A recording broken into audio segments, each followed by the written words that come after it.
post-shot routine is one of my favorite topics. Never heard of that one. We should talk about that. And then, Mine usually involves throwing something and yeah. four little words. Well, one day routine. My post-shot routine takes several holes sometimes. It's too long. Sometimes you want the whole enchilada. A little bit is better than nada. A little bit or nothing at all.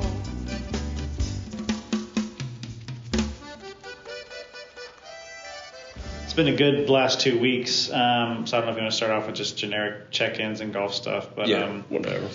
So I played match play, me and my buddy Joe, round 1, President's Cup. So it's basketball match play, right? And we were kind of upset at our first round draw because we had to play a 24 and a 13. So we were going to have to give up shots literally on every single hole, sometimes 2 on a hole. And my buddy texted me. He goes, "Did you see our first round match?" I was like, "No." He goes, "It was fun while it lasted." Yeah. we're already done, because I was playing off 0 and he was getting like 3 shots. Yeah. That's it. Yeah. So, but the good news is we got there and I sent my buddy Pantera's Domination. I said, "This is our theme song for match play. Like, we're nice guys, but let's kill." Yeah. You know what I mean? Yeah. Wow. And he was like, "Yeah, let's do it." And anyway, I wrote down on the scorecard. We talked about it last time. I wrote down compete, have fun. That's what I wrote down, and literally I just thought about that, focused on that. When I felt myself trying to slip to like want to go help them and be friendly with them, I was like, no, compete. That's what I'm here to do. Anyway, we got up 6 on them on the front 9. We're up 6. Oh, wow. So we get to the back, start to go to the turn, and they're like, do we even have to keep playing? And I was like, well, we should probably finish it, like just because for the points and everything like this, or just for the tournament bracket to make sure it looks legit. And it's not like y'all just gave us the match on like a bye or something like that. And it was at Riverwood. We played Deer and then Riverview. I was probably 1 over on Deer, and my partner was probably 5 or 6 over, so we played good. Yeah. And then we get to number 10, number 1 of River, the 10th hole. He and I both make birdie, and we're like, we got this. And then the 13. That's the downhill par 5. Yep. The 13 handicap makes a par net birdie. So we're like, okay, tied. 8 holes left. We're 6 up. Easy money, right? Yeah. Then the 24 handicap goes net birdie, net hole in 1, net birdie. And we're just like, here we go. And we're like, buckle up, because, I'm glad we had this lead. Ended up, I made a clutch birdie putt on the par 5, literally the river par 5 to seal it. But, it was. Yeah, it got intense for a minute. That would have been hole 15. Okay. I think we won 4 and 2 or something like that. So, but it started to get very shaky down the end because you're like, and of course the 24, you're like, just sometimes they go in, and you're just like, I hate the handicap stuff, but because they just start coming back like a freight train. But anyway, so the whole thing of committing really helped me. I didn't let my brain wander, didn't let anything like that happen. I played with the Saturday morning group. Same thing. I wrote down compete, have fun, and commit. Got paired with an older lady who had also been through divorce. She started to ask me questions. And I told her, I said, nope, I'm not doing this again. I said, you got 5 minutes, and that's all you got. And then I'm here to play and compete, right? She's like, fair enough. And then she actually held me accountable. She's another fiery Italian lady, and she was like, I started bringing up some stuff. She goes, no, shut up. You're here to play golf. And I was like, thank you. I appreciate that. And so then I ended up having a great time. I think I shot 76 or something like that. It was fun. Good for you. And then I played doing the PGA Junior Camp all week. And on Monday and Tuesday after, I played at Eagle Ridge. Shot good rounds, 75, something like that. Yeah. Missed a lot of putts, like just short dead center. So they could have been really great rounds. Yeah. Got to play with one of my students who I'm probably going to end up giving lessons to after the clinic. He's a 13-year-old kid, and that was such a treat just to play with him and his cousin. It's just we had the whole golf course to ourselves. It was so fun.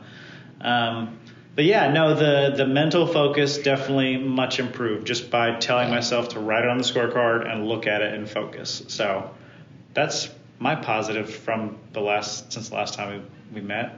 Well, the last time since we last met, we recorded 2 episodes, and then I hadn't edited any of them. So then I went back and edited the first 2 episodes, and now this is the third. And going back and listening to it, was funny to me how much of my own advice I'm not taking and following and stuff like that. That's really one of the things that comes in handy for me doing this is it holds me accountable. Sure. It's like a journal. It is. It's like a journal. And so I've made a few new commitments. We talked last time about me trying to lose weight, and actually on the last episode talking about grip strength and stuff, I did a lot on the TPI website, just checking out different videos and stuff. You're a deep diver. I am a deep diver. And, I can appreciate the deep dive. Yeah. And I started just looking at all the stuff that's out there. So I'm not sure. I can't commit necessarily to a time on it yet. I'm hoping maybe next week I might, but if not, I may have to wait till the kids go back to school. But I want to start getting to the gym and doing some different things to start to work on that side of it a little bit. I'm walking and trying to lose weight, and it's not working. I don't know what it is. I'm not eating as much. I'm walking like 5 miles a day. I've not lost a bit. I'm getting a little aggravated with that. But anyway. He needs some strength training in there. Apparently I need something else mixed in. But what's your worst meal of the day? Breakfast, lunch, or dinner? Where you're most prone to. I'm not that consistent with my eating habits. So I have ADD, so I take Adderall. When I take Adderall, I'm not hungry for hours. So a lot of times I'll eat breakfast knowing that I'm not going to eat again until later. But then once it wears off, sometimes I play catch up at 9 o'clock at night and grab 2 double cheesburgers. There it is. So I ding. We found double cheeseburgers at 9 o'clock at night. Not double, 2 double cheeseburgers. Yeah. Well, are you exaggerating for effect here, or is that actually no.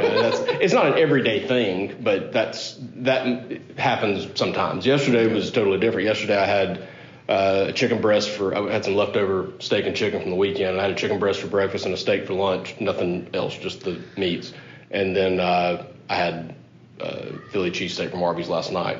So it's Dr. Atkins would be really proud. I was going to say there's been like various trends and stuff. So like back 15 years ago, it was the regular small meals throughout the day, keep the metabolism active, this, that, and the other. Smaller meals. That's so never get worked for me, by the way. I've always been more of a big meal twice a day kind of thing. And now they got the whole like intermittent fasting, getting into ketosis and everything like that. Yeah, so that seems to have some merit if it fits your lifestyle and you can commit to it.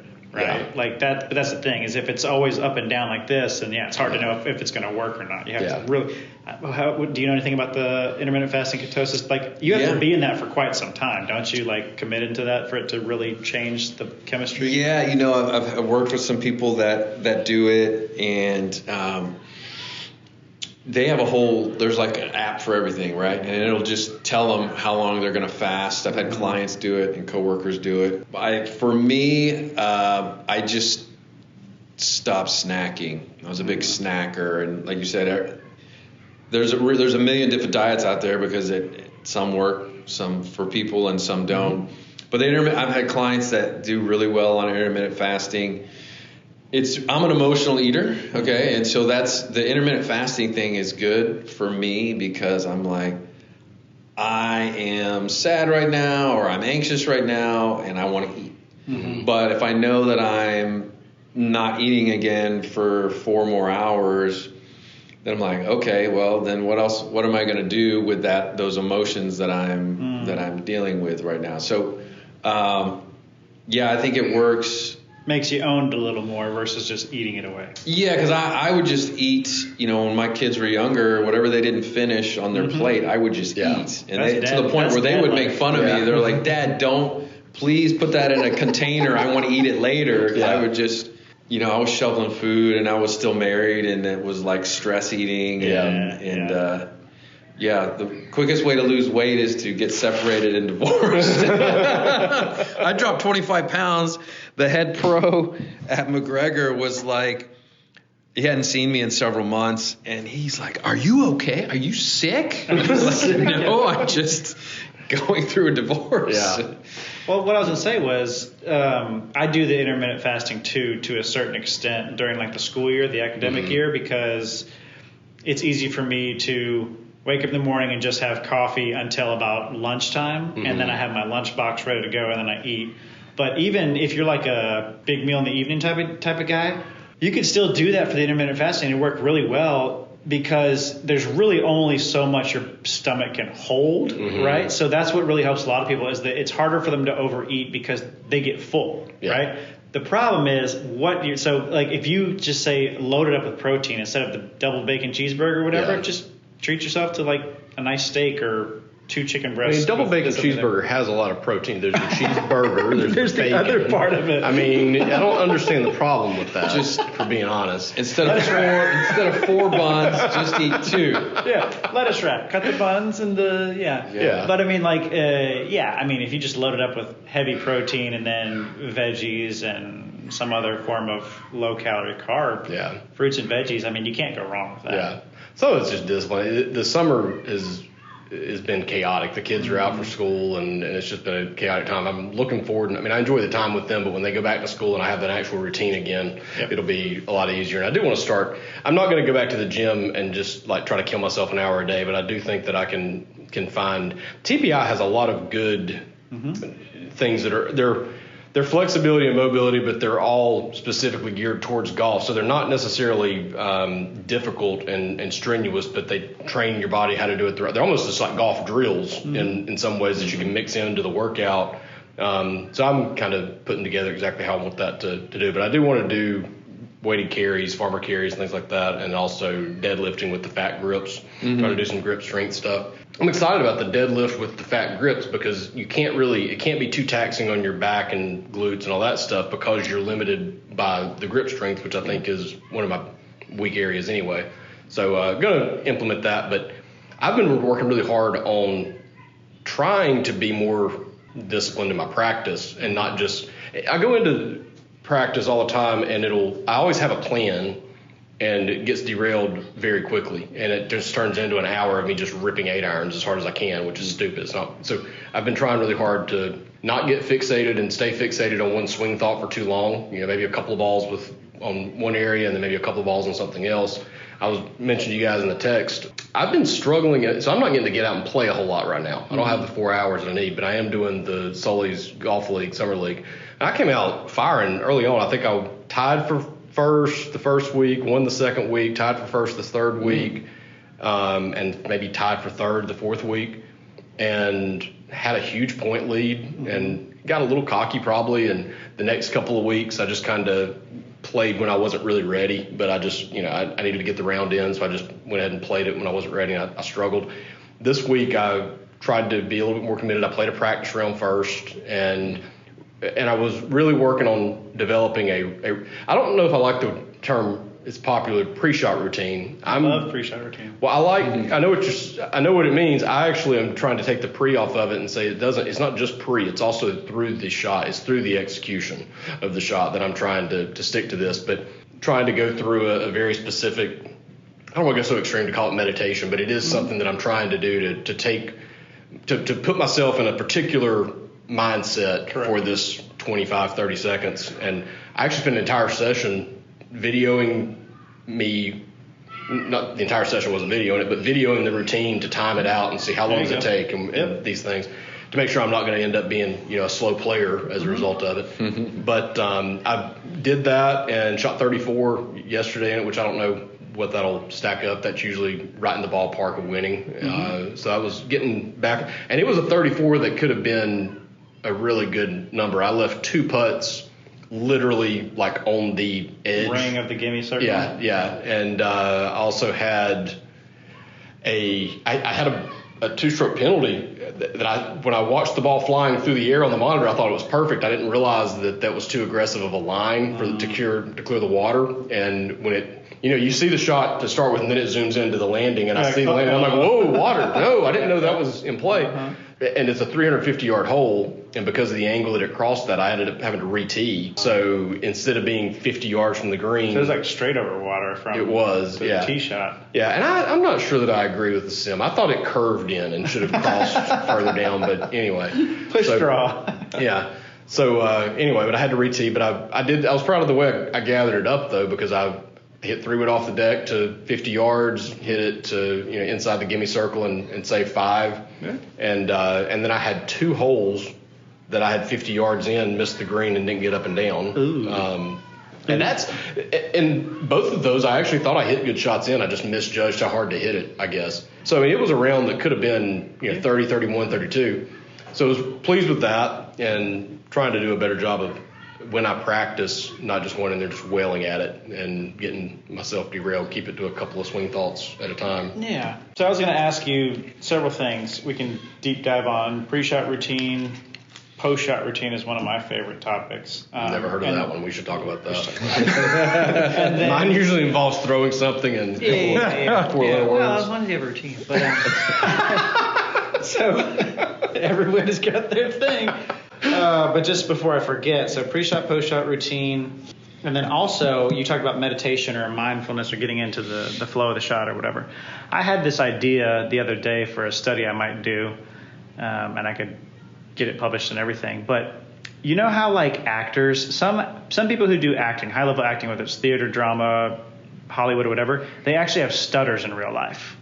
Like there's people out there who stutter, but as soon as they go into their acting character mode, the stutter disappears. Wow. Right? So there's something about the brain triggering mechanism that shuts off that disconnect, that whatever the wire is not connecting, it turns that off and finds another route. And I had this idea, and it goes into kind of just mindfulness or visualization, but what if, and you have to have the skill to do this too, like you have to be a decent player to do this, otherwise you can, like I could think I can lift 600 pounds, but it's not happening now, right? Like, so there's a balance to this. But I was thinking, what about like when players get into the zone or they want to try to get in the zone, what if they just told themselves, I'm playing a role, I'm Tiger Woods. I'm the best golfer on the planet right now. You know, like those times where you walk up to a putt and you're like, I know this is going in. It's like, I know I'm going to make this. Yeah. And you make it, right? Like I'm wondering if there's something that you can hack. I'm wondering if there's a psychological hack that can be made. We should definitely figure this out. This sounds like a very powerful tool to have. You know what I'm talking about, though? Like, and I do, experimented with it for a little while the other day. If I didn't feel comfortable over a shot, I was like, I'm Tiger Woods, baby. Like, I can do this. You know, I've done this a million times. Go up there and hit it, you know? And well, there's a lot of things. I remember watching years, this has been back when you and I were working together probably, but seeing something about, first of all, visualizing the shot and the way it was described as like imagining a shot tracer type thing. And that was kind of effective for me. But then I also started thinking about during my swing, trying to envision Rory's swing or whoever's swing. And it was interesting you put it on video. And a lot of times I made a lot better mechanical swings trying to think about almost in your mind's eye, seeing yourself swing the club the way you want to swing it. And to some extent, I still do that. And when we've all had those putts or those shots that you just know it's predestined you're going to make it. You don't know how to describe it, but I had a putt like that in high school. I was in the regionals, and the rule of thumb was you break 80 and you're going to get in to the States. That was, and the first year I shot 77 and missed it. So the next year it was a little harder course, and it was funny the way it played out because the last two holes that we finished up, 17 was a par 5, and I hit it 30 feet, and I'm thinking just two-putt this and make your birdie, par the last one you should be in. But I just stood over it, and I saw the exact line, and it was perfect and drained it. Yep. And I'm like, okay, I got a shot cushion now, par the last hole. I hit it 30 feet, knock it in, same kind of feeling. And that got me into a playoff. So it turns out that I needed to make those 230, the eagle birdie finish, making 60 feet worth of putts to get to the playoff, and I got in. But that's the one memory that I always kind of draw off of in there is that you just have those times that I can't replicate it, but you can just, for some reason, it's like you see a little cheater code on the green. Just know it's going in. Just know it's going to be a good shot. And I wish we could figure out what the hack is. Well, and it's funny too because that match play that we had, the birdie putt I hit that closed it out, the 24 handicap, just bumbling and stumbling. Nice guy, but he's like, right as I'm about to hit my birdie putt, he's like, you want to hear something sad? I was like, after I make this birdie putt, you can tell me all you want. And then I made the birdie putt, right? Yeah. But there was actually a study done. I shared this with my college students where they gave like beginner golfers a putter and told them this is professional golfer whoever's putter. And then they just had them use a regular putter. Yeah. Which one do you think performed better? Yeah. The professional golfer's putter. They just thought there was magic to it or something. I don't know. So I don't know if it's something to the effect of it relaxes you and it calms you and it de-stresses you so you're not tense, you're not tight, whatever, and allows you to actually perform the movement free.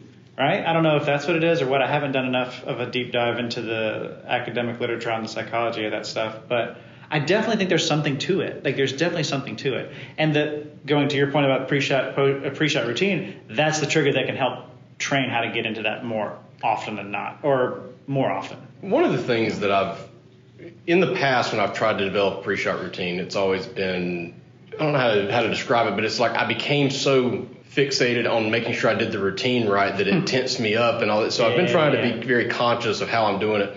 And having I do think it's important to have, I've done this before when I get mad on the golf course. Because I've had such a bad temper for so long and I knew how much it would mess me up, I would say I have to 3-putt a hole. I would tell myself, you've got until a certain point to be pissed off. Yeah, it's fine. And if I'm walking, it's easier because I will literally look ahead and I'll say, when you cross the road, it's over.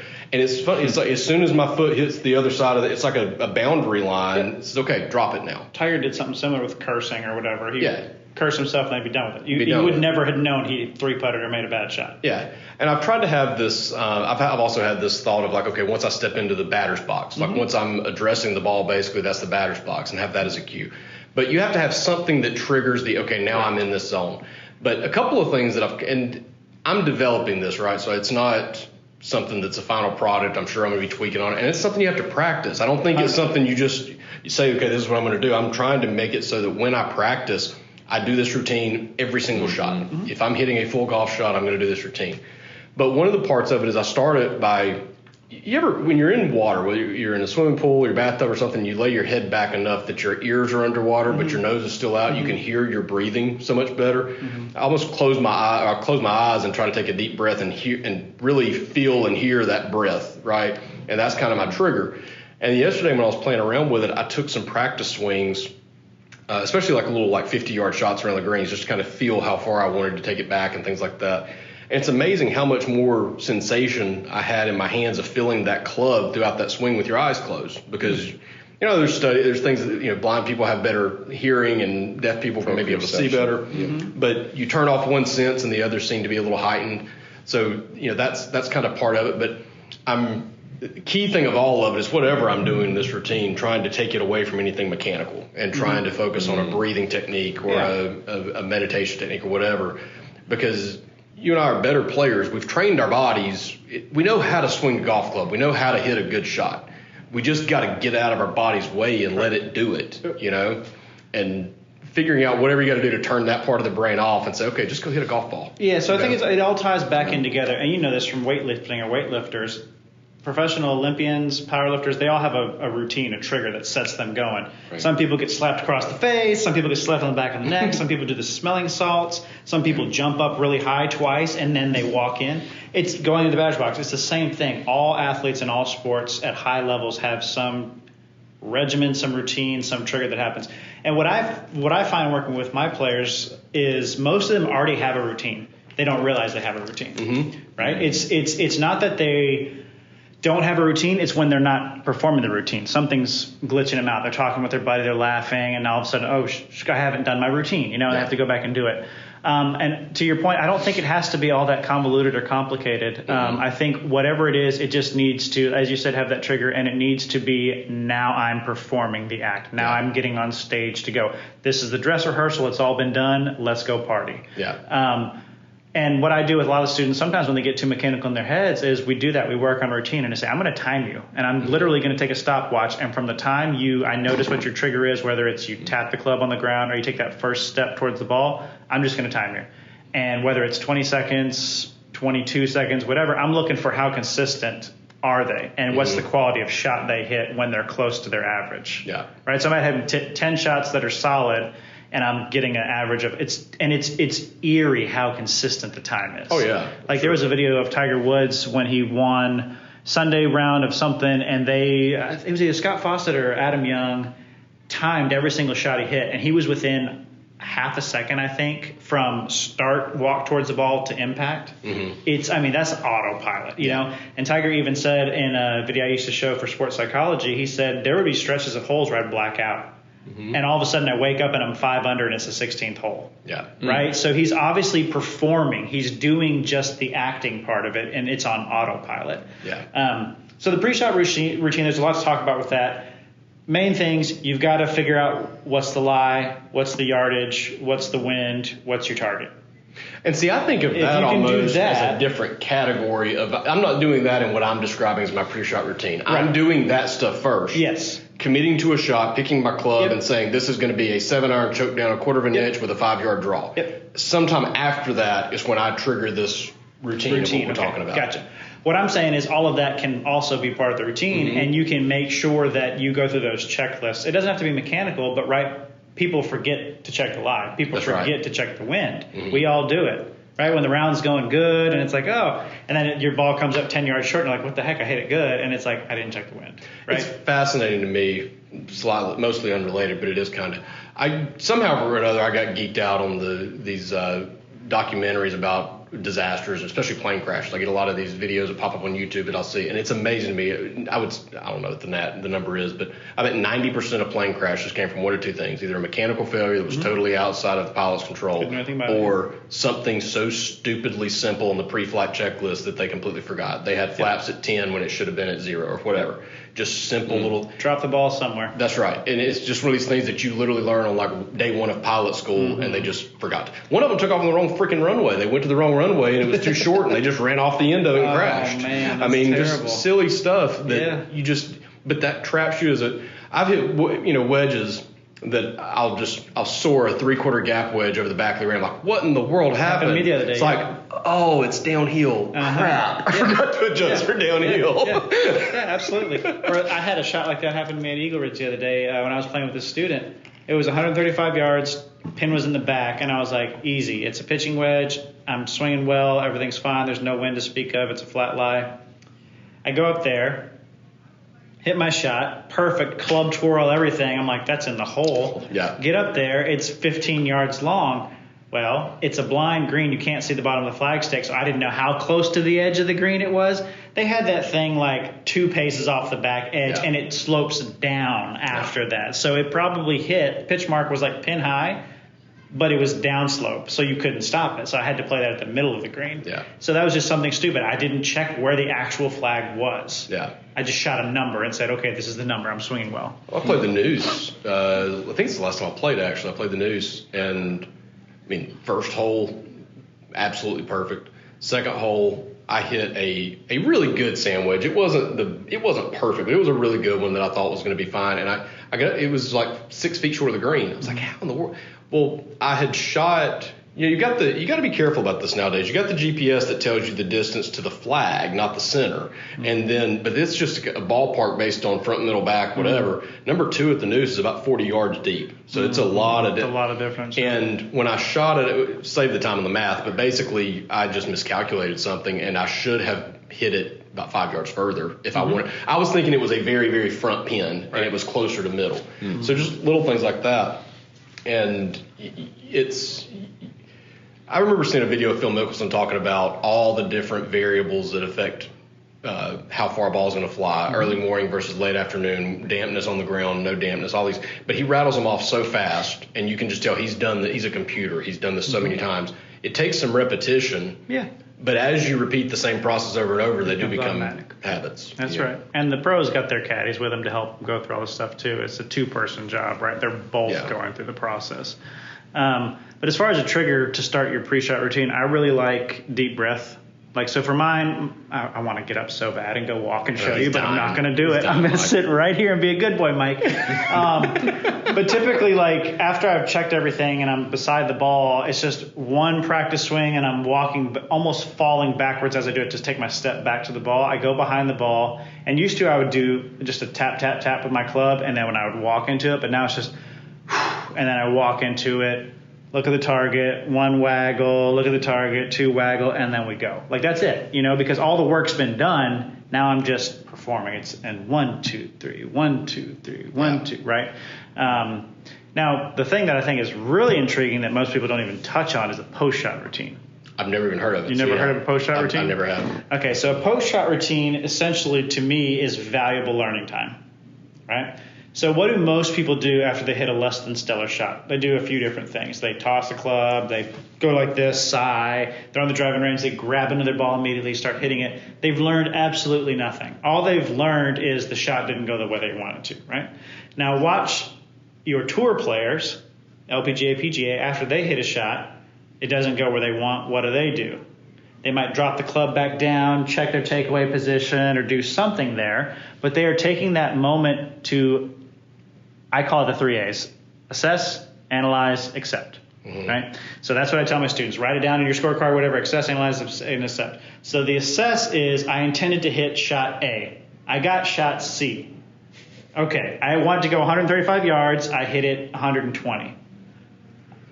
What happened? Yeah. Then we go into analyze mode. Well, maybe I hit it fat. Well, maybe I'm aimed too far right. Maybe I'm aimed too far left. Whatever the case may be. Okay, I've analyzed it. Now you have to go into accept mode. Let it go, because it cannot affect the next shot. And so in the analyze mode, like that's where for me, I was talking last time about how I kept missing shots right.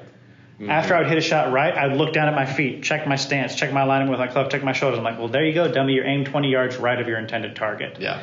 So it only took me 5 or 6 shots before I started to realize a pattern was developing. But if I hadn't done that, I would just be like, man, what am I doing? I'm leaving the club face open. It must be stuck. I must be whatever. Yeah. But it's like, no, everything's fine. You just didn't aim properly. Yeah. But I would never have learned that had I not gone through a post-shot routine. Yeah. You see what I'm saying? I would have wasted the next 18 holes trying to figure out some swing technique. My post-shot routine takes several holes sometimes.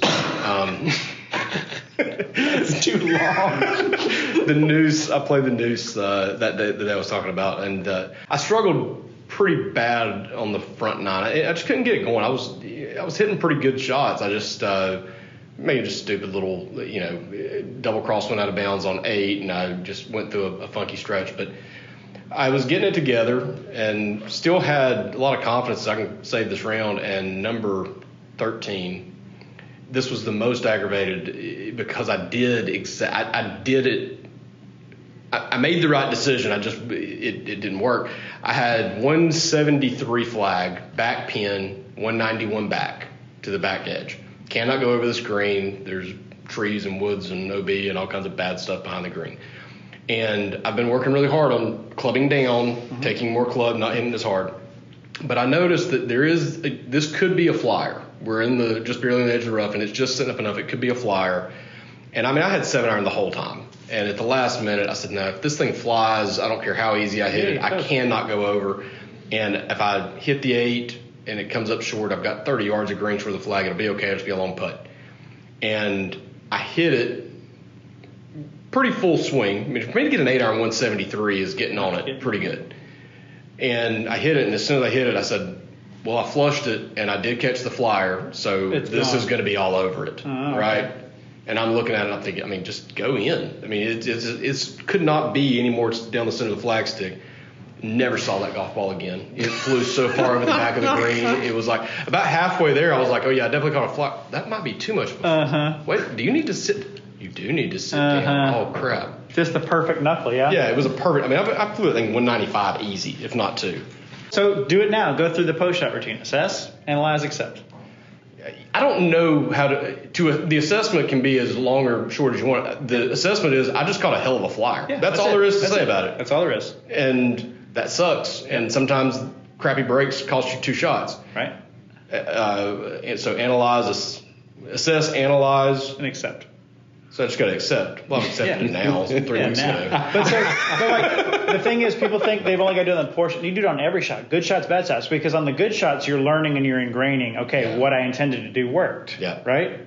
Pitching wedge does go this far. Yeah. Right? The swing takeaway that I'm working on is producing the result I want. And then you accept cool, good shot. And then you move on. But you still don't dwell on the positive of it too long either. You just move on to the next shot. But again, the whole thing is just getting into a routine. Yeah. Because the worst thing that happens to golfers, again, is they hit that shot that they think should be perfect, and then they just dwell on it. Like we played one day. Who were we playing with? It was some tournament we were playing in. This guy was just miserable. I mean, and like if he didn't hit a solid shot on one hole, right, that just didn't work out well. We heard about it for 4 straight holes. Yeah. Can you guys believe that last man? Remember that? We're like, yeah, man, we remember. We heard it. We saw it. You hit a great shot. It didn't work out. Why are you still upset about it? Yeah. It's so, but that's, you can't play golf. It's too challenging a game if your mentals are not in it as well. I know, I'm prime example of that, right? So that just little things like that. It's very simple. Assess, analyze, accept. Just little reminders. Yeah. Get out of your head. Or stay in your head for the right period of time and then get out of it. Yeah. Mike, I saw a video the other day. You'll appreciate it. It was a pitcher, and he's got an 0-2 count, and then he throws 3 strikes in a row that are right on the edge that the umpire calls a ball. Yeah. He goes to a 3-2 and he ends up fouling a couple off. And this thing ends up playing out enough that the batter fouls off a couple pitches, then he hits a little weak dribbler that gets through the second base gap, and then the next play, the next one was a slow grounder in the infield, which was enough to get it was slow enough that the runner was able to score. They lose the lead. All this stuff from an inning. This is 2 outs in the inning too. Yeah. All of this should have never happened because he's thrown 3 strikes. Right. He threw 5 strikes before he walked the guy. And it happens in all sports where you've done everything. I mean, you had to have that in baseball occasionally too, where you do it everything by the book, the way you're supposed to do it. You just don't work. Yeah, I mean, you hear it, just in interviews with golfers and baseball players, like, I made the right pitch, I didn't get the right results. Yep. And for people that are going to be good long term, you can't be results oriented. And I was watching a game yesterday. It was Twins Dodgers, and the Dodgers have the highest payroll in baseball by $100 million, and they're playing the Twins, who are probably in the bottom half. They have the game won. It's the bottom of the ninth. They decide to walk Ohtani to get to a replacement player who had replaced a really good hitter, but this guy is a rookie. He walks him.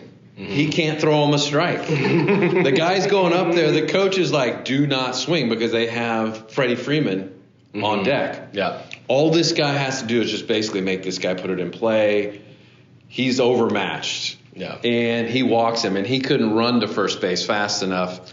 He gets Freeman down 0-2. 0-2 bounces the ball. He's not going to, he bounces it 2 feet in front of the plate.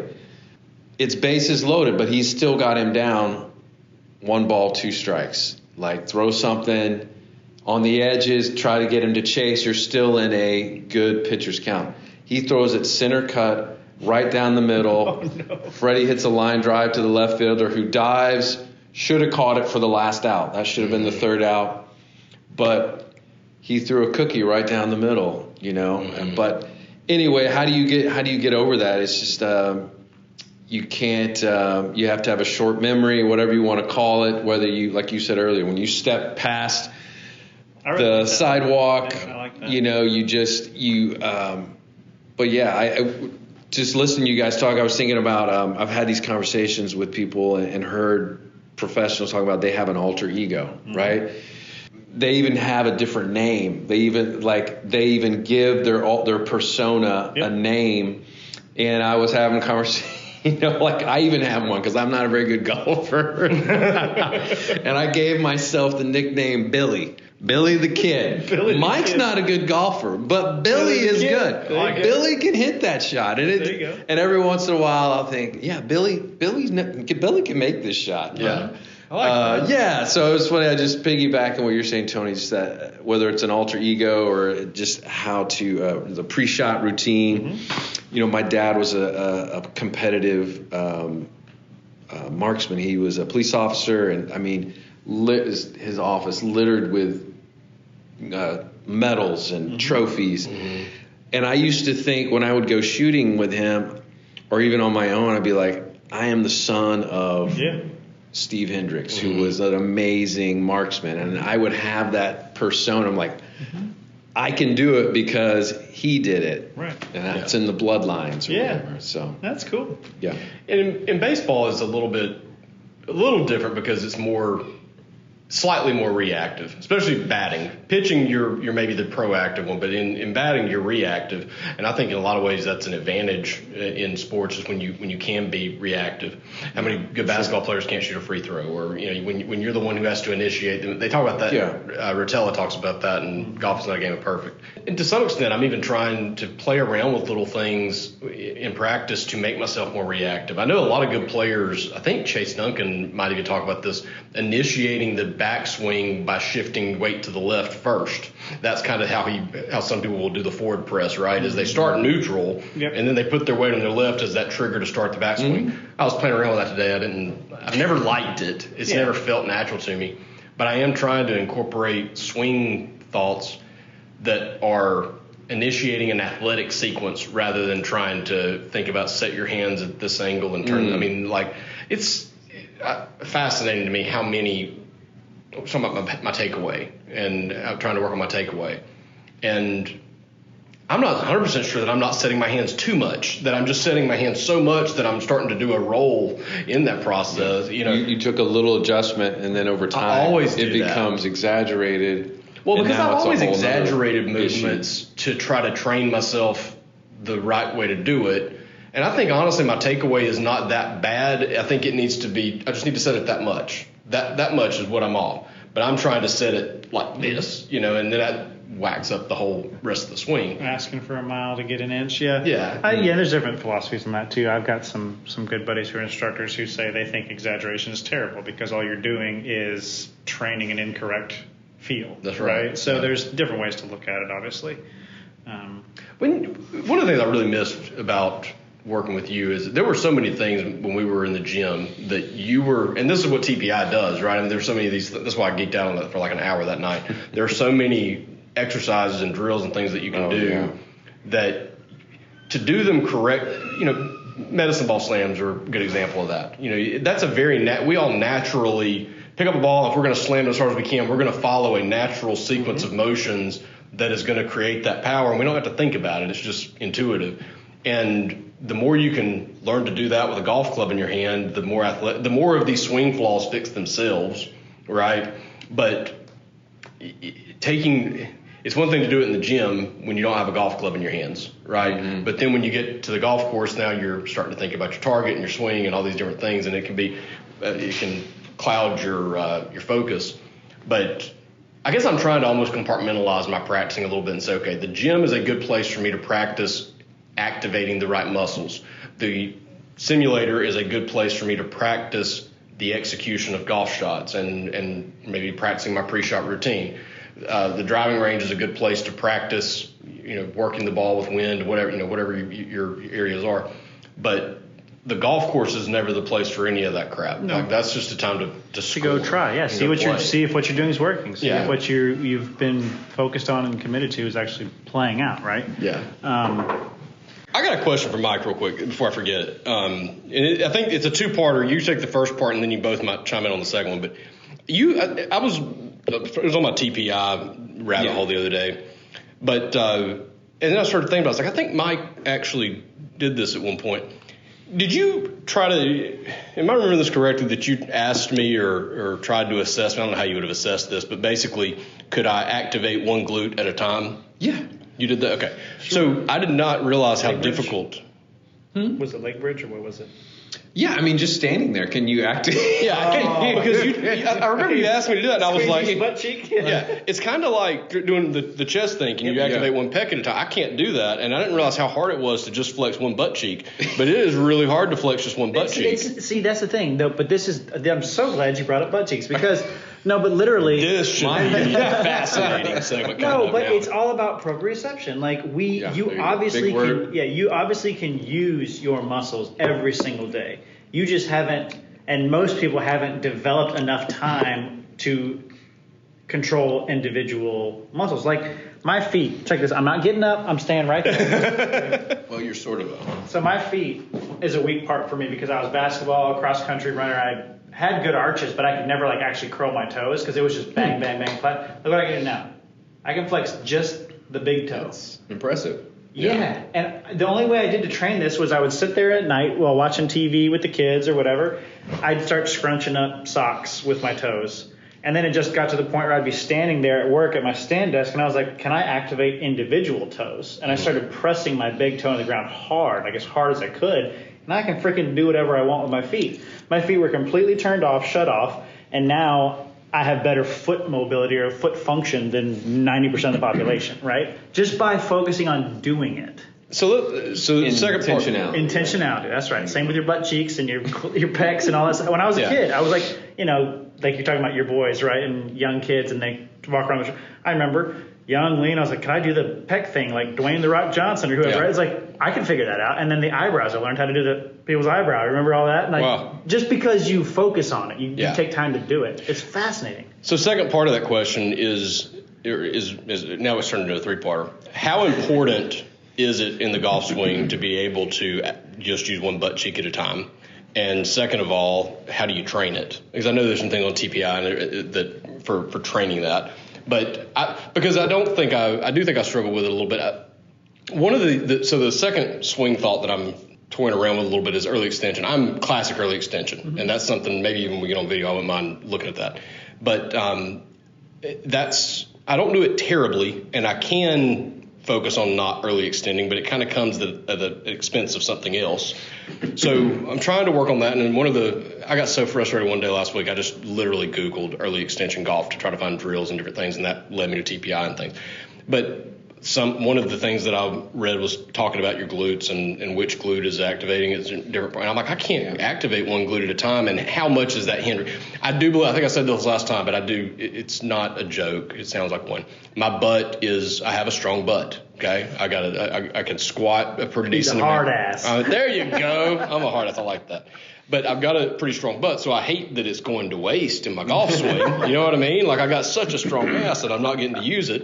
So, but when I try to activate the glutes, when I do that, all that does is early extension. It's totally, I just come into like a power clean. Jump. Yeah, I just jump and I just early extend everything. And I'm trying to figure out how to give that same activation without early extending. Well, the glutes are an extender. When you flex your glutes, your hip scope, your basic barbell hip thrust, right, or whatever, right. Like that's what they're for. Right. So when you activate them, you are going to go up. So you can't. So that's where it becomes important to activate one at a time, because I guess in the downswing you're activating. That's a technical question. Is it which one am I activating in the downswing? You might be in which cheek and when? in the weeds. Yeah, I would say it's your glutes might be the least of your problems. Really? Just as far as You're like saying testing, this might be a head thing. All roads lead to. If you're worried about if it's turning on too soon or, but I will say, I don't know if it's too soon or too late or not at all. It's just not being used correctly. So size is not an indicator that your glutes are turning on. Like, hey, I've got a big butt. That doesn't mean they're turning on.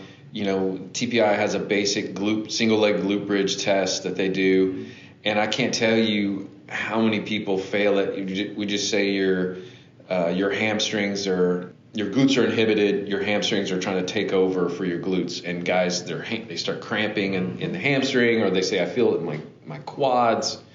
It happens. People are real set. If you're sedentary, you're sitting for long periods of time, and it's simple, like you're saying, even the wiggling the toes, turning on the glutes on and off individually is just a great proprioceptive way.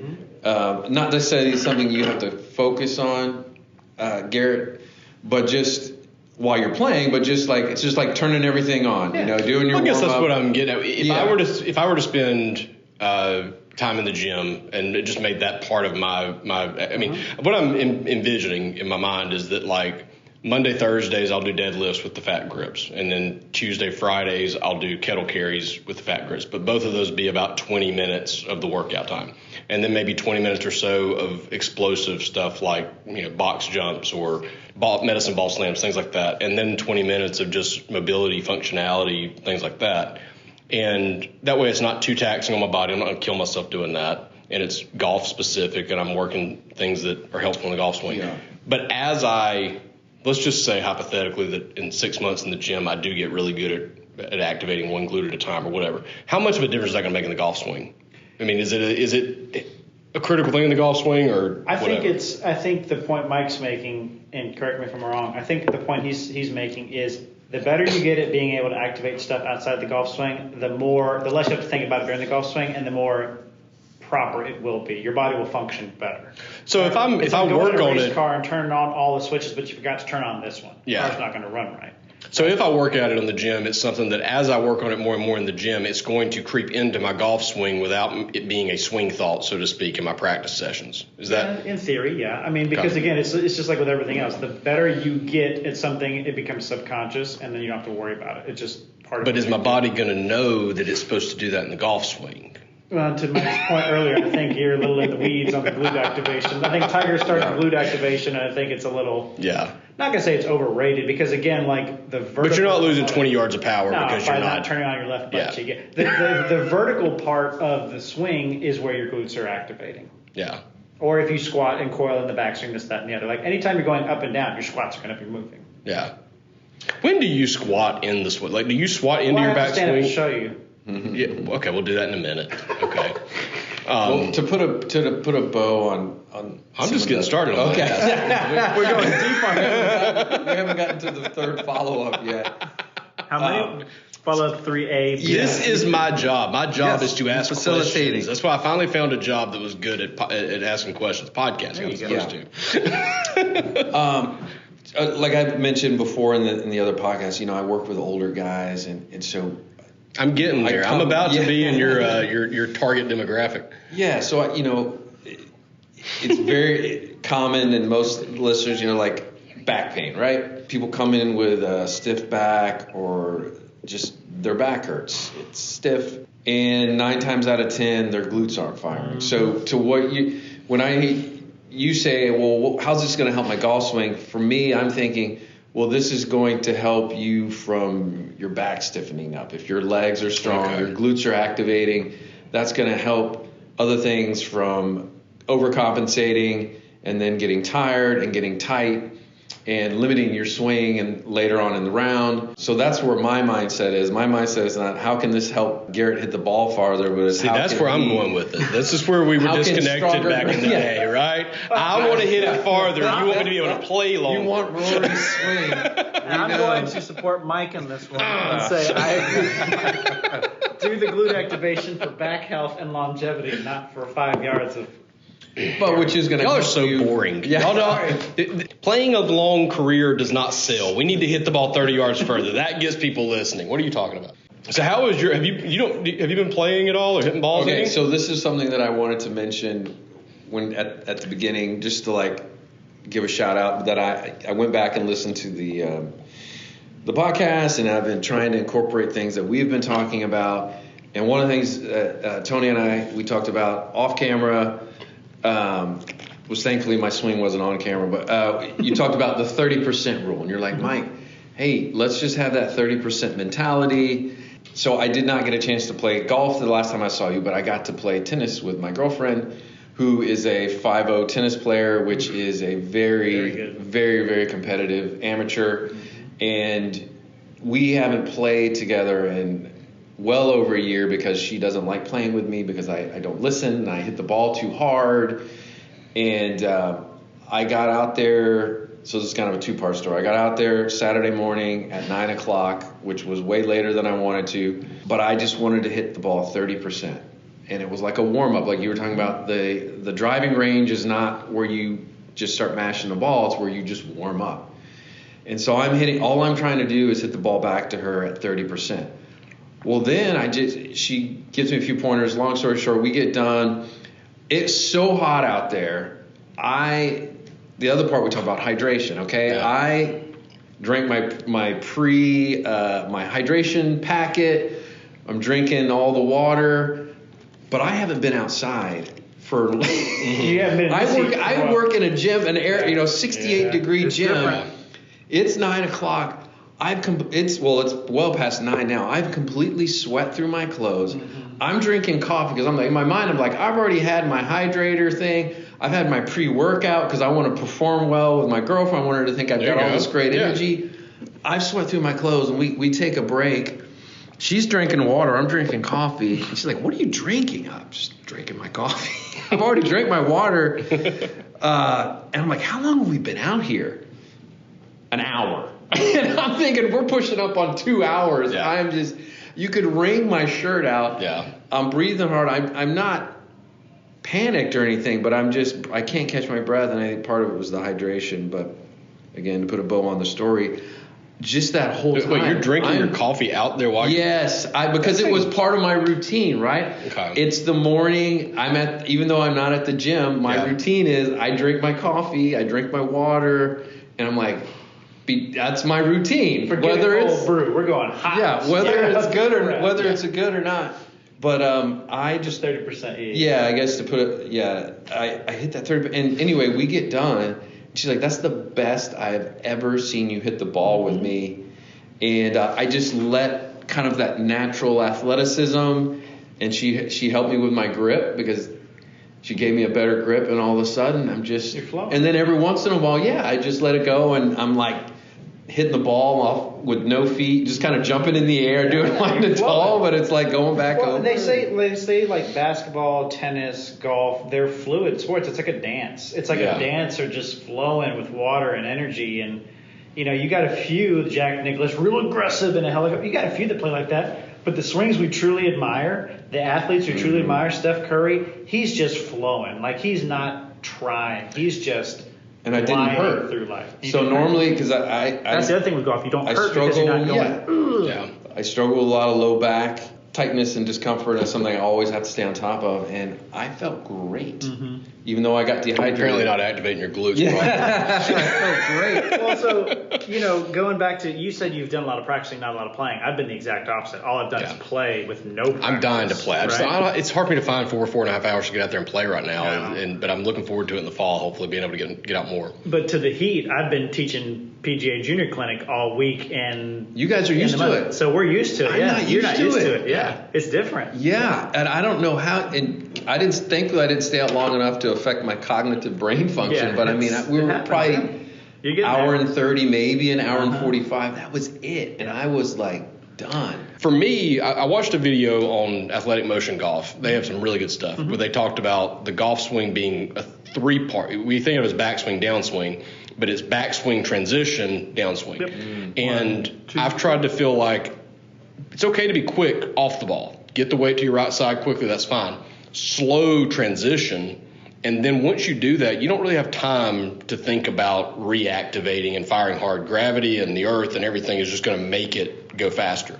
And today was from my own practice when I was working on technique, my 8-iron speed was like 91, 92. And then when I go to rhythm and start working on rhythm with the same amount of energy and same amount of effort, it's 93, 94. Yep. Just focusing on rhythm gives you don't feel that way. I've hated people telling me this for a long time, but it is the truth. When you slow down, especially that transition, you get that efficient, effortless power. If you want extra distance, that's probably where you need to find it. So would you agree? Yeah, I mean, it's cracking the whip. It's a kinematic sequence, right? So it's a 3-to-1 ratio. It has to be that way. If you were to, I have a rope. I just literally made a rope training aid. It's thick rope. You bend it, you fold it in half, tape a handle together. And when I see people that are too aggressive with the downswing or whatever, I say, swing this rope. And you cannot swing a rope rhythmically if you're pulling down on the handle or firing around this way. Like, you physically can't do it. Yeah. So it naturally teaches people how to get into a rhythm. Like, even just sitting here, right, this flowing, my arm is relaxing, it's just flowing. So I think sometimes the implement that we use in golf, it's a stiff shaft, it's not a flexible shaft. A lot of times it forces you to do something different with the club. You think you have to manufacture a lot of speed.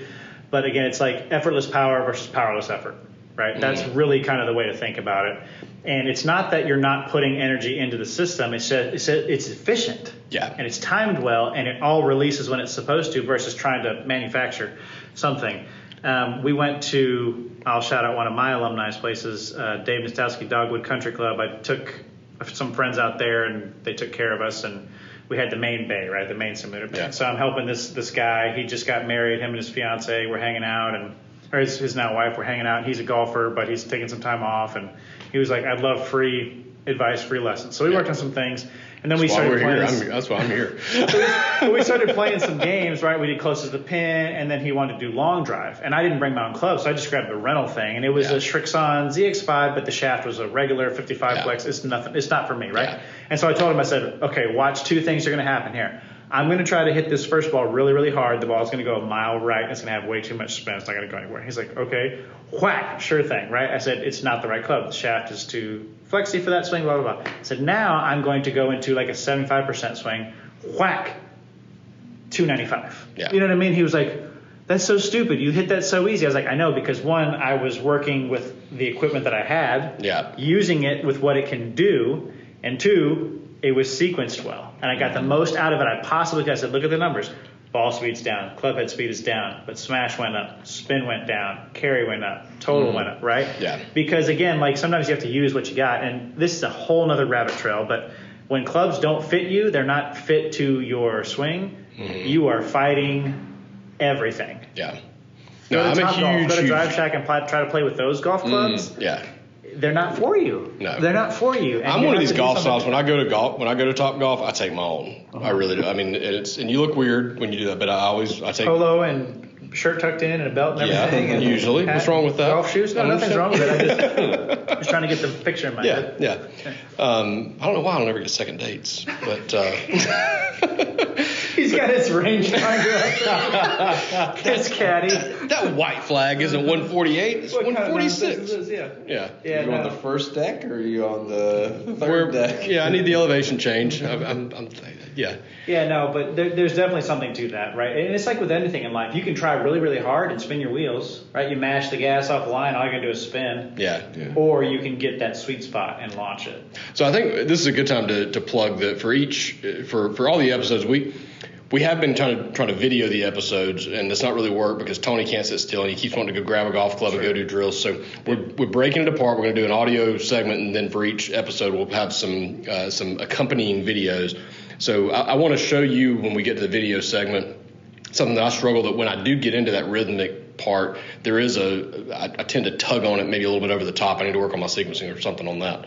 But yeah, it's nice to learn those things because then when you go to the golf course, you just start when you're going through that pre-shot routine, you're trying to find that rhythm a little bit also. I've been hitting balls with my eyes closed a little bit. And it's amazing to me how well I can hit a ball with my eyes closed now because I mean I can as long as I can see it to start with and then close my eyes. 100%. I can stripe it because you can feel that weight and it makes you focus on what your body's doing and not killing it. That's right. Yeah. 100%. I've done that too. I've done the eyes closed drill. You got to do it safely though because you just got to make sure there's no one around. I mean, be realistic here. Yeah. You could still you could still mess it up. But it's a great thing and the other thing it teaches you too is that it's a measurement. Once we've measured, like you said Joshua's got a good swing and I appreciate that. He was using big adult clubs, so that wasn't for him. But the only things I told him back when he was a kid was I said, line up, measure, hit it. That's all I told him. So the measurement was how far do we stand from the ball, right? Once we've got our arms and everything set.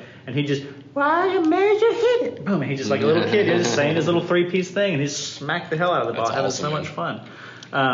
But we can show a drill for the rhythm stuff too. Yeah, we'll wrap the podcast portion of this, and we'll go do some videoing. So the only thing I'll say is I've got a 2-day club championship coming up this Saturday, Sunday. I have not practiced. Like I said, I've only played a few rounds this week. So is this the Old Liberty Fred Smith Club Championship? Yeah. So the Fred Smith Club Championship does it rotate courses? They have one for each course. One for each. Oh, so you're at the Old Liberty one. At the Old Liberty one. Okay. And the course apparently is still in terrible shape. So if you are a member at Fred Smith, can you play in all 3 or 4 of the club championships? Play all of them. Yeah. Okay. It's going to be a mental slugfest because you are going to get bad bounces and bad breaks and bad lies. They said the fairways are crabgrass and the bunkers are overgrown with grass, so it's no disrespect, but they know it's not up to snuff. So, and I've only played the course one time. Yeah. So I'm going in blind, but I'm going to have fun. This is when this coming weekend, Saturday, Sunday? Saturday, Sunday, okay. Yeah. What are your tee times? Do you know? I don't have them yet, but I think they said they're starting at 9 each day or maybe a little earlier. So what are you doing to prepare? Let's talk about your preparation for that because this is a good time. I want to hear, what are you doing between now and Friday night to get ready for this? Not much. So I played. I'm just going to be honest. I played Monday and Tuesday. Rip it. I played Monday and Tuesday, and I shot 75-75, but I was satisfied, right? Because I hit the ball great off the tee. I hit the wedges good. I rolled the ball really well. Didn't make a lot of putts, but I rolled it well and I read them well. So I'm fine with where I'm at. What's your expectation as far as the competition? Like, do you know who else playing? And I know. What do you need to shoot to win? I looked at the roster. I'm playing at a 0, and it's a gross. It's not a net. It's just straight up we're playing. Yeah. And the guys that I'm playing with, there's a few +3s, a +2. There's good players really there. good players. Yeah, they're really good players. So my whole thing is just I want to continue to focus on committing and competing, not getting into the friendly side of things. I just want to play. You know what I mean? I just want to go out there and trust my process and play and see what happens. And again, I've only played the course one time, so I don't really know. I don't even remember half the holes, but I just want to go. Do you think that can be an advantage sometimes because it forces you to hit it where you can see it and play it on the conservative side? Yeah. Yeah, no, I'm not worried. I mean, it's just like, because again, like I'm just out there to go and test myself and see where I'm at. But yeah, no, I haven't. I'll probably look at the course. I make my own course maps with Google Earth. I might do that Friday night. But no, I'm happy with where my game is. So it's just a matter of going and trusting the process and seeing where the cards fall. So are you going into it with do you have an outcome related goal in mind, or is it all play process. your best? All process. Yep. Yeah. I want to, my 3 goals are compete. Like, don't let myself get into friendly mode. Like, I'm not going to, like, deep dive like we did when we first, like, I'm not going to make friends. You know, I know most of these people already. I'm glad I met him before he turned into this mode. Like, no, I just want to go. I want to go like compete. I want to go turn myself back into an athlete again and like try to trust the process or try to get into competitive mode. So I just want to. That's my main goal, is just to compete and see what happens, and then 2, just accept whatever happens. Because again, I haven't practiced. I have played sparingly. I just kind of want to see what happens. But that's what I was going to ask you, and this goes all the way back to the beginning. When you're talking about your practice goes off the rails sometimes. And you said you don't want to treat it like the gym. I think you should treat it like the gym. I think you should write out a practice plan and say, I've done this many reps of this drill and this. And I think that's what you have to do. I think that's something I've tried to. I'm inching that direction in my practice, right? Because if you said you have ADD, right, that should hold you more accountable. I'll tell you exactly where this is so stereotypical. I go in, it's like, okay, today I'm going to do this drill, and I'm going to do this drill, and I'm going to work on that, and I'm going to do 5 balls of this, and then 20 balls of this, and I have this plan, and then I'm hitting sand wedges, 105, and I'm thinning them just a little bit, and I'm tweaking it. I think if I really get this thing right, I can get it up to 115. I know exactly where you're going. And then I end up stuck on a sand wedge for 75 balls, and then I'm like, man, my hour's almost up, and I haven't even got to the 8-iron yet. No one gets to the putting. I talk to my guys, and they complain about their putting. I was like, if I would have, and I was like, well, I mean, how? You spend as much time on the putting green as you do at the range. They don't. None of them. 99% of golfers. Because they get derailed down the. I got to hit it good. I got to hit it good before the round. Yep. I got to feel good about the swing. But that's what I'm saying is like you have to, and this is where like in all other sports you have a coach there to dictate practice time. Mm-hmm. We're doing 15 minutes of shoot around, then we're doing man-on-man coverage theory and drill. Then we're moving to 30 minutes of zone. Like they guide the practice. You don't have that. Good. So you have to do that yourself. And if you don't, if you have ever been, so I go to most years, I don't think we can do it this year, but most years we go to Carolina Panthers training camp. Used to be in Spartanburg, now it's Charlotte. It's fascinating to me to watch how attentive to detail these things are. They have a clock on the field. Yep. They have a horn that goes off at the 3 minutes, 5 minutes. It's never more than 10 minutes at one station. Yep. But it's and here's the thing about it to me. This is what I think is the biggest hindrance. If you're a linebacker doing a tackling drill or whatever you're doing, and the very last opportunity you get, you just stumble and blow the tackle, and that horn blows, you don't get another shot at it. Nope, you go to the next station. But for me, in golf practice, if I shank that last one, I'm going to do it again. Well, that's not the way golf is played. It's not the way golf is played. And it goes all the way back to episode 1 where I said this is the only sport we don't train like athletes train. That's it, yeah. Right? Mm-hmm. So give me a sample. What does your practice look like? When you say you put a professional plan together, what does that look like for you? And I want to kind of compare that in my mind's eye, what I'm trying to do. Well, so this is a bigger discussion too, because when I'm working with like my college players, it's all about stats too. What is their stats trending, strokes gained, this, that, and the other? If, I notice that they've been working on their driving really well, they've stuck to the driving practice plan, their strokes gained driving gets better, then the putting starts to suffer, then we have to alter the plan a little bit, right? It's like, well, once you've peaked at deadlift, we need to add in some other things to make sure the 3 lifts in the power lift are not all neglected, right? You have to balance it out. So for example, let's say it might be a Monday, Wednesday, Friday practice plan, Tuesday, Thursdays are playing 9 holes, Saturday is an 18-hole round or whatever. Mm-hmm. It might be something to the effect of you are to, after you've warmed up for 20 minutes, your body's loose, you are to hit block practice drill, 20 balls in between these 2 spots on the driving range at Lonnie Pool, and you to track your stats of how many you got in play. So you track that over the weeks. Am I getting better? Am I cut? And there's a benchmark, right? Like 66% of fairways hit. That's the average on tour. Once we get to that skill has been capped. The ceiling is reached, right? Yeah. We're going to spin our wheels trying to chase more. So now we find the other. So if you're hitting 14 out of 20, then You're not going to spend an hour of trying practice to a day trying to get no. exactly. You've done the drill, you've done the work, you've assessed what you're working on. So that's like that would be an example of like a block practice stats drill.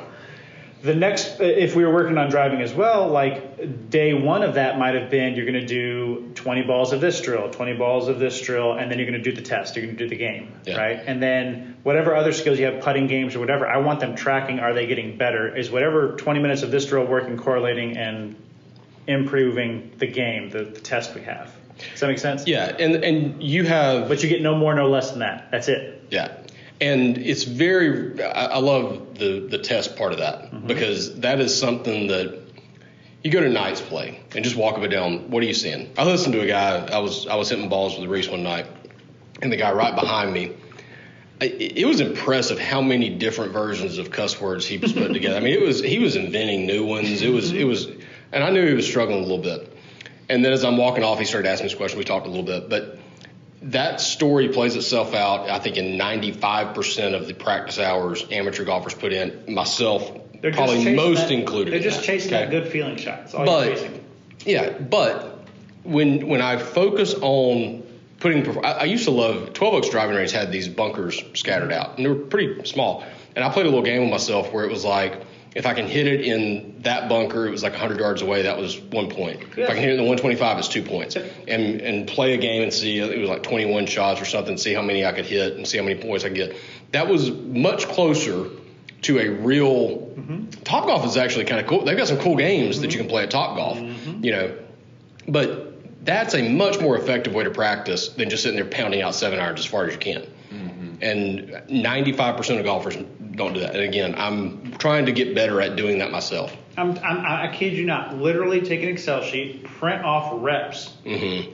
This drill, 20 shots. Give yourself a tick, tick, tick, tick. Write them all down. Yeah. And then when you're done, cross it off. You're done. Well, I like how you said about the gym too, because if I have a gym, I mean, when I put together a workout plan for the gym and say, okay, I'm going to do 10 deadlifts at whatever. If that 10th one doesn't feel exactly right, I'm not doing another one. I'm not going to just, okay, I need to do another set because that one didn't do. You do it and you move on to the next one. That's a really good analogy. That's what I'm saying. Yeah, like you got to treat it like the gym. You have to. You didn't like the 10th rep. I didn't activate my glute enough. My left glute wasn't firing enough on that last rep. So let's do one more rep to get that left glute really into it. I mean, golfers, we just got to train like athletes, and that's the problem. Is people don't train like athletes. It's because the golf is such an emotional game, right? And it's like I didn't hit it perfect, so I got to chase that feeling again. I got to chase that, seeing it go through the air, seeing it fly, and it's so challenging. I don't like the word hard, but it's challenging enough to where you don't get success that often, like the perfect shot. It's like swishing basketball. Like once you get good at basketball, you can swish it over and over. But like golf, to hit a shot exactly like you intended to with the height, apex, curve, everything, that's 1 out of 50, So that's my advice to you for the next few weeks or whatever is literally write something down and check it off and see if that doesn't help you to focus your brain a little bit better, because it's not so much that you can't do it, it's just that you need a plan, just like working out, you need a plan. Well, I know I'm dragging this point on, but I did write down, and as even a podcast topic at some point, quality over quantity in practice. I would rather hit 50 great shots or 50 good shots. Let's not set the bar too high. 50 good shots than 200 just to get the reps in. Just focusing on how many good shots can I hit today, not how many shots can I hit. So and there's a lot of games you can play too, even at home or in here or whatever, that don't involve wearing your body down. Because the other thing about practice, especially as you get older, is it's overuse. Oh my gosh. Well, that's the thing about the quantity or quality over quantity thing, is that as I get older, I appreciate that, because when I focus on, okay, I'm going to practice for, I mean, this is oversimplifying it, but I'm going to practice until I hit 25 good shots. Well, if I focus on each shot and really commit to, okay, what would I really do to hit a good shot here, then I'm probably not going to hit as many shots as if I just wail at it for an hour straight, and that saves my body reps, which I've learned to appreciate as I get a little bit older. Well, and that's where games come into play so much better, because games focus you and they give you objective metrics to see if you're getting better. Yeah. So rather than going to practice, why not go to play a game, right? And the game is, I'm going to do this chipping and up and down game, and I'm going to give and that gives you parameters. You only get 10 balls because that's how the game is played. Right. So I'm going to hit these 10 shots, and I'm going to take my score, and I'm going to compare it to my last week and my best and whatever. And am I staying steady? Am I going up? Am I getting worse? What's going on? And then the other good thing about games is you can make them challenging, more challenging, less challenging, whatever. Yeah. And they really focus you, and they simulate the pressure of an actual round of golf better than just wailing away. Yeah. Correct. Yeah. And so you can spend less time putting yourself in more golf-specific situations than just wailing away at golf balls on the driving range, which does nobody any good. All it does is overuse. Oh, I got tennis elbow from golf. Well, yeah, because you hit 400 balls off of a driving range mat every single 3 or 4 days. So so I was a Division III baseball player, nothing special, but I had enough. At least you made D3. I only made it to community college. I had enough ability or self-aware that I was like, okay, I didn't maximize whatever ability was there. I know I could have played. I left more on the table than there was there, and I was a feel guy. So I know what you're saying. I was always chasing that feel, and when I felt it, I would go good. I was real streaky. I'd go good for a while, and then it didn't feel right. And so then I was always just chasing that feeling. And if I could go back, and I think that's what I started to do is when I started coaching is I was trying to take all the things I was terrible at and trying to help the guys with what I struggled with. But I love that the more you can put yourself in a game mentality, and the times where I was playing a lot of golf a few years ago, like I love that. I go to the range and I would just hit a terrible shot. I'm like, all right, I'm going to grab a different club because now I've teed off. And Here now comes Billy. Yeah, Billy didn't like that shot, but this is what Billy's going to do on his second shot. But I think what you're saying is we're never too old to improve the mental side. We're always talking about all these hydration, working out, mobility, flexibility, but if you can just improve your mental game, I mean, there's so many different things, right? If we can improve 10 different things, a couple notches on the belt, and so I don't know how to phrase this question, but I would say maybe it's not a question, maybe it's a statement to give you guys a chance to argue with me on it. But I would say if you're a 5 handicap, there's probably a decent chance you're making 5 shots worth of mental mistakes per round. If you're a 25 handicap, there's probably a good chance, I don't know what the metric or formula is, but you're probably making 10 shots. There is, I don't know, 75, 80, some random high number percentage of the mistakes you're making are probably mental, whether it's in your practice, your preparation, your execution, whatever. 100%. It is so much more of a mental game than it is a physical game. So that's where I think I mentioned with the frowny face thing, I have people do on. I like that. I've been using that a little bit too. So what have you noticed? Maybe you'll notice. The hard part is for me, I'm so analytical. I'm like, what defines a frowny face? Yeah. But what about a 2-foot putt that I did try my best? Is that a frowny? Well, it's just a line across. Yeah, it's a squiggly. Yeah. It's got like at hashtag $, exclamation point curse next to the thing. When I first started keeping stats, a guy was playing with me one day and he looked over about the 7th hole and he's like, what are all these hieroglyphics you've got here? Because I've got so many symbols and stuff. It took me an hour to decode my own scorecard. Well, but to your point of making mental mistakes, what I think I told you, I hover between a 0 and a 2 right now because I don't have routine, whatever. But what I notice when I keep track of the frowny faces is if I keep it to 5 or less, I typically play amazing golf. There you go. And that's a good goal to have going into a round. Can I have 5 or less? Frowny faces. Yeah. 5 or less is. What was your peak? What's your lowest handicap you've gotten to? I think it was slightly on the plus side. Okay. Yeah, that was recent. Okay. But so you're playing some decent golf, it sounds like. I mean, most of the text updates we get from you right now you're playing pretty decent golf, it sounds like, especially in competitive. Yeah, it's fine. I mean, it's just, I know for me, marginally, I've got to get better at everything. I've marginally got to get better at my putting. I've got to make a few more putts around from distance, like from 10 feet. I just have to make a few more.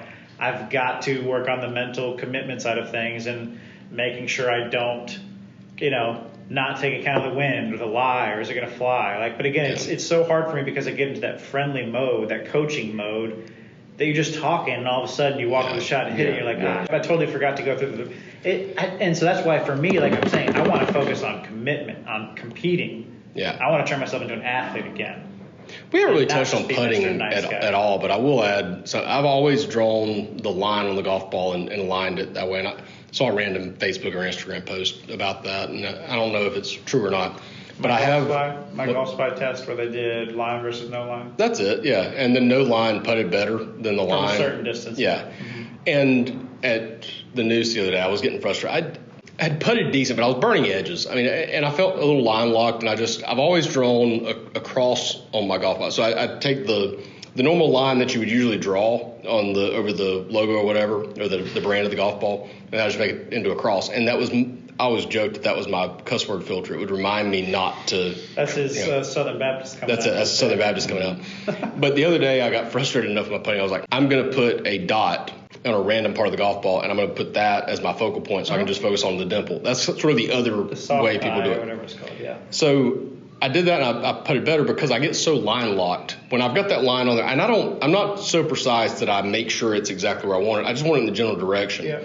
But even having that, it made me focus too much on the stroke itself, where putting the dot helps me focus on just, there's the dot, look at that. Yeah. And it keeps my mind off the other stuff. Yeah, when it comes to putting, I think probably the most important of the three, line, speed, read, I think speed is the most important. By far. To helping people get better at putting in general, because you can pick a line, but it has to be married to a speed. That's it. Every line, I don't know how many. It has to be married. There's 100 different lines you can take depending on your speed. Yep. So you can pick a great When you line. say speed, you mean This is how control. How hard, how fast. how hard you're hitting it, not your takeaway. No, yeah. Like how fast the ball is rolling if it were to go in the cup. Yeah. Okay. So there's die-in putters, there's slam-it-in putters, there's all different philosophies on it, On a flat putt, it doesn't matter, but if you've got 1 degree of slope, you can take it right edge with speed that's going to go 3 feet past the hole if it misses, or you can take it 3 cups right and it's just barely going to trickle in. I'm more of a die putter, so for me, speed is extremely. And I believe in. I was kind of taught ram at the back of the hole because that's going to take the most break out of it and be common and all this. And I've grown to feel almost the opposite, that I want my ball. The cup is the widest when the ball is dying into it. Correct. So here is 6 feet past the hole, dead center. That's your margin. Mm-hmm. The slower the ball enters the hole, the bigger the margin of error you have. That's it. The capture size. It's called the capture size of the hole. So you can hit a ball fast enough to where the hole does not exist. Gravity will not have enough time to put it into the hole. Interesting. Yeah. You can literally skip it right over the hole. Yeah. Well, we've all done that probably at some point or another. Hit a putt that went right over the top of the hole and never even skipped. Yep. And if you're, to me, I heard a stat at some point. Perfect speed is 17 inches past the rate. Everybody's got to me, number. Perfect speed is 0. It's dying at the hole. Mm-hmm. And maybe that's not correct, but that's kind of what I subscribe more to I want it to be at almost 0 when it gets to the front edge of the hole. Yeah, I'm similar. I mean, I don't want a 4-foot comebacker. No one, those get stressful at the end of the day. You want, because most people, once they have a general idea of read, they're not going to misread a putt by 6 feet.